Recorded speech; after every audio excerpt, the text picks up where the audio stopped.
Right, నమస్తే. హుజూరాబాద్ ప్రాంతానికి సంబంధించి ప్రభుత్వం ఏర్పాటు చేయబోతున్న డంప్ యార్డ్కి వ్యతిరేకంగా గత 15 రోజులుగా ఇక్కడ ఉన్నటువంటి ప్రజలందరూ కూడా ధర్నాలు చేపడతా ఉన్నటువంటి సందర్భం కనిపిస్తూ ఉన్నది. ఈరోజు 16వ రోజు నడుస్తూ ఉన్నది. ప్రస్తుతం పాడి కౌశిక్ రెడ్డి హుజూరాబాద్ ఎమ్మెల్యే గారు ఈరోజు నిరాహార దీక్ష చేపట్టినరు. అసలు అన్న మనతో పాటు ఉన్నారు, మాట్లాడే ప్రయత్నం చేద్దాం. నమస్తేనా. నమస్తే భయ్య. ఏం చెప్తారు? ప్రభుత్వానికి 15 రోజులుగా ప్రజలందరూ వ్యతిరేకిస్తూ ఉన్నారు, ఇప్పటి వరకు ప్రభుత్వం స్పందించడం లేదు, ఏం చెప్పాలనుకుంటున్నారు? ఎట్టు పరిస్థితిలో ఈ ఉమ్మడి కరీంనగర్ జిల్లా ఉన్న చెత్త ఇలా ఉమ్మడి వరంగల్ జిల్లాలో ఉన్న చెత్త తీసుకొని వచ్చి హుజూరాబాద్లో వేస్తామని అంటారు. ఎట్టు పరిస్థితిలో ఏనియం కాక ఏనియం, ఎందుకంటే దీనివల్ల చాలా చాలా ప్రమాదం ఉంది. ఆ ప్రమాదం ఏంటంటే ఇవాళ కనీసము అది వేసిండ్రు అనుకోండి, డంపింగ్ యార్డ్ అనేటిది వేస్తే ఎంత డేంజరస్ అంటే రేపు ఈడ పోయే పంటలు మొత్తం కూడా నాశనం అయిపోతాయి. రేపు నీళ్లు కూడా తాగలేని పరిస్థితిలో ఉంటాము.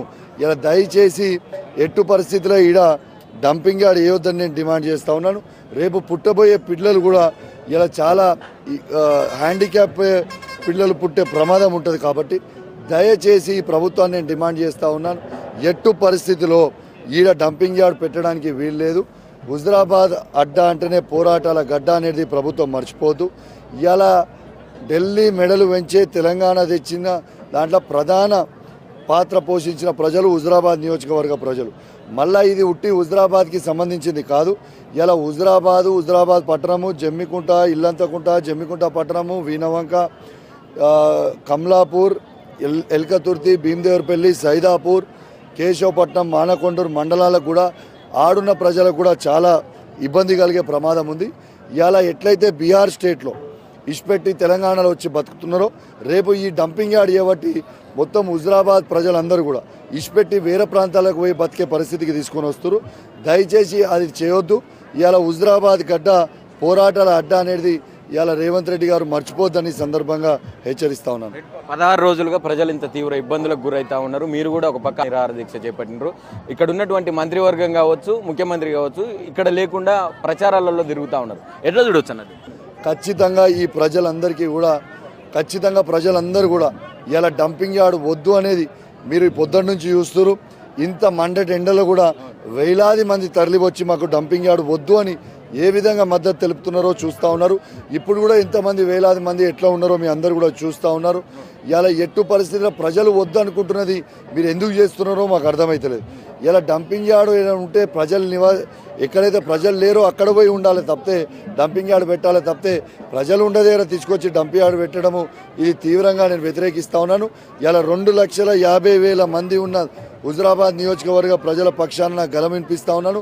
అసెంబ్లీ సాక్షిగా కూడా గలం వినిపించిన ముఖ్యమంత్రి గారు దయచేసి చేయకుండి ఇవాళ మీ ద్వారా ఆద్య టీవీ ద్వారా కూడా నేను విజ్ఞప్తి చేస్తూ ఉన్నాను ముఖ్యమంత్రి గారికి, మరియు జిల్లా మంత్రివర్యులైన శ్రీధర్ బాబు గారికి, పొన్నం ప్రభాకర్ గారికి, లక్ష్మణ్ కుమార్ గారికి అందరు కూడా దయచేసి ఇక్కడ డంపింగ్ యార్డ్ రాకుండా పోరాటం చేయాలి. ఇవాళ ఎట్టు పరిస్థితుల్లో డంపింగ్ యార్డ్ ఈ జిల్లాకి రావద్దని, ఇలా హుజూరాబాద్కి కూడా రావద్దని ఎట్టు పరిస్థితుల్లో ప్రజల పక్షాన నేను ఈ ప్రభుత్వాన్ని డిమాండ్ చేస్తా ఉన్నాను. ముఖ్యమంత్రి గారికి ఏం చెప్తారు? ప్రచారాలు చేస్తూ ఉన్నారు కదా.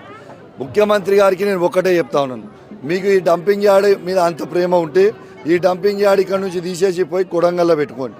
ఇవాళ కొడంగల్లో పెట్టుకొని తప్పితే ఇవాళ కొడంగల్కి ఏమో ఫ్యాక్టరీలు తీసుకుపోతారు, ఇవాళ హుజూరాబాద్కి ఏమో డంపింగ్ యార్డ్లు పెడతారా? మా హుజూరాబాద్ నియోజకవర్గ ప్రజల పక్షాన ప్రజలు కూడా ఇదంతా చాలా సీరియస్గా అవుతుంది, ఇదేదో ఉట్టిగా టైంపాస్ అని అనుకుంటా ఉన్నారు.